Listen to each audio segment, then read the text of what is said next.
Ratan India येथील कामगारांचे कर्नाटक येथील स्थानांतरण रद्द करण्याच्या मागणीसाठी रतन इंडिया व्यवस्थापनाच्या विरोधामध्ये जिल्हा परिषद सदस्या भारती गेडाम यांनी सोमवारपासून आमरण उपोषणाला प्रारंभ केला होता। मात्र दुसऱ्या दिवशी सुद्धा प्रशासनाने किंवा रतन इंडिया व्यवस्थापनाने या उपोषणाची दखल घेतलेली अजिबात दिसत नाही। दरम्यान मंगळवारी दुपारी 2 वाजताच्या दरम्यान भारती गेडाम यांना श्वसनाचा त्रास झाल्याने तसेच त्यांची शुगर वाढल्याने त्या भुरळ येऊन पडल्या। वैद्यकीय विभागाची चमू उपोषणस्थळी दाखल झाली होती। मात्र भारती गेडाम यांनी उपचार करण्यास नकार दिला। दुसऱ्या दिवशी सुद्धा प्रशासनाने दखल न घेतल्याने कामगारांच्या संयमाचा बांध फुटण्याची शक्यता नाकारता येत नाही। रतन इंडियामधील MBPL पॉवरमॅक या कंपनीमधील 4 कामगारांचे स्थानांतर कर्नाटक येथे केल्याने त्यांना कामावर रुजू करावे या मागणीसाठी भारती गेडाम यांनी सोमवारपासून कामगारांच्या परिवारांसह आमरण उपोषण सुरू केले।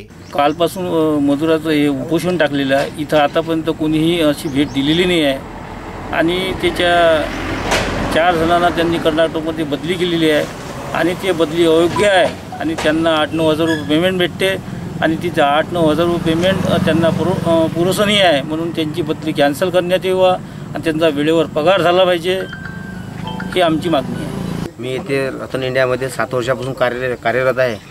तरी लॉकडाऊनमुळे मोदीजींनी आपापल्या घरीच राहावे असा आदेश दिल्यानुसार आम्ही रतन इंडियामध्ये येऊ शकलो नाही।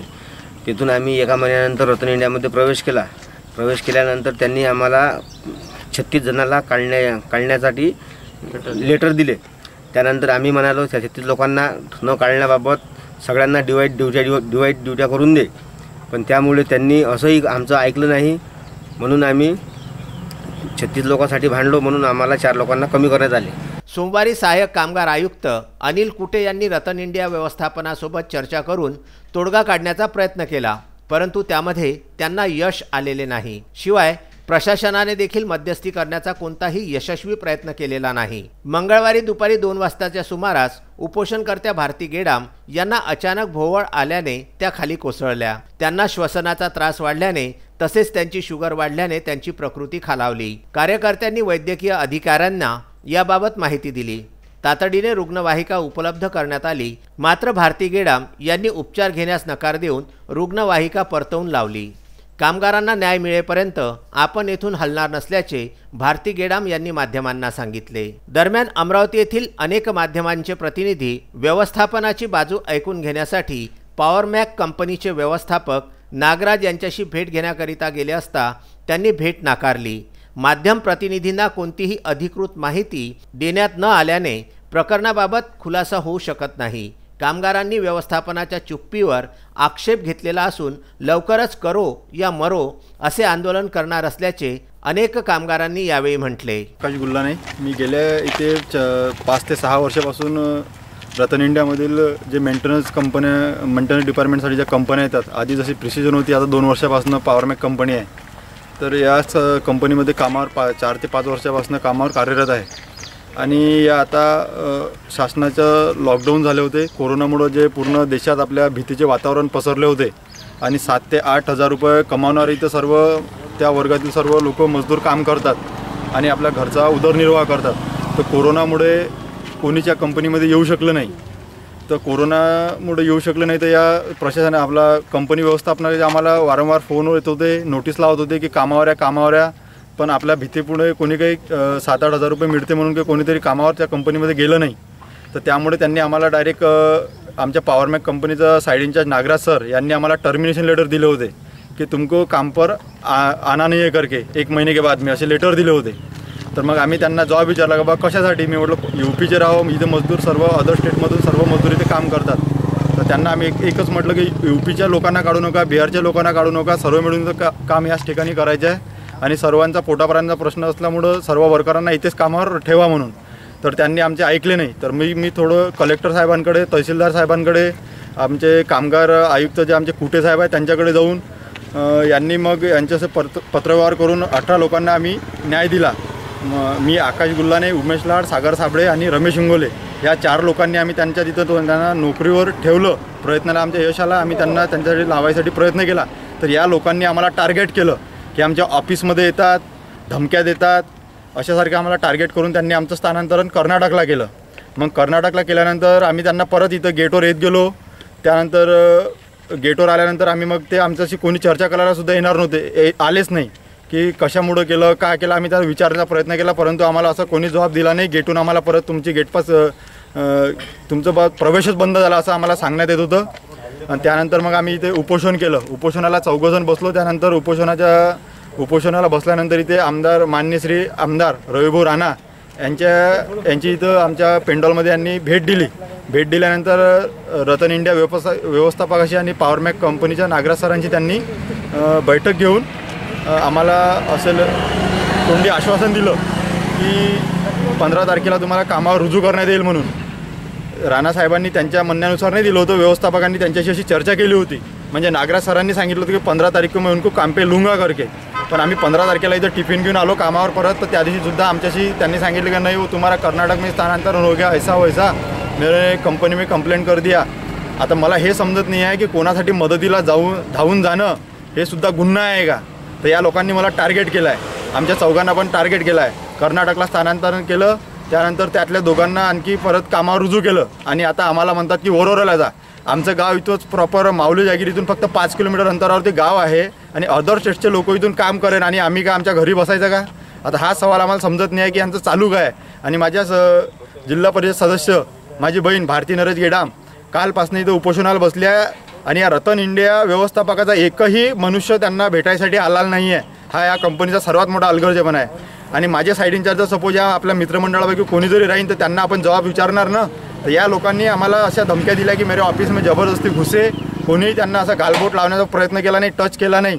तर आमचाच रिपोर्ट द्यासाठी माऊली पोलीस स्टेशनला गेला आमचे ते नागराज सर. मग आम्ही तिथे सर्व मुलं पोहोचलो तर त्यांनी आमच्यावरच आणखी आरोप लावला आहे की यांनी माझी गाडी अडवली, असा काही प्रकार घडला नाही. आमच्यावर असे खोटारडे आरोप घेऊन आम्हाला गेटच्या कंपनीच्या बाहेर काढले या लोकांनी. उपोषणाला काल बसल्यानंतर या कंपनीमधला अधिकारी तर कोणता आलेलाच नाही आहे, परंतु आमच्या पालकमंत्री किंवा आमचे ह्या सर्कलमधले किंवा तिवसा मतदारसंघातील आमदार तसेच बाकी खासदार आमच्या भेटीसाठी यावे अशी आमची सर्वांची कळकळीची विनंती होती. परंतु आम्ही काल आणि आज वाट पाहून आमच्या भेटीसाठी कोणी आलेलं नाही.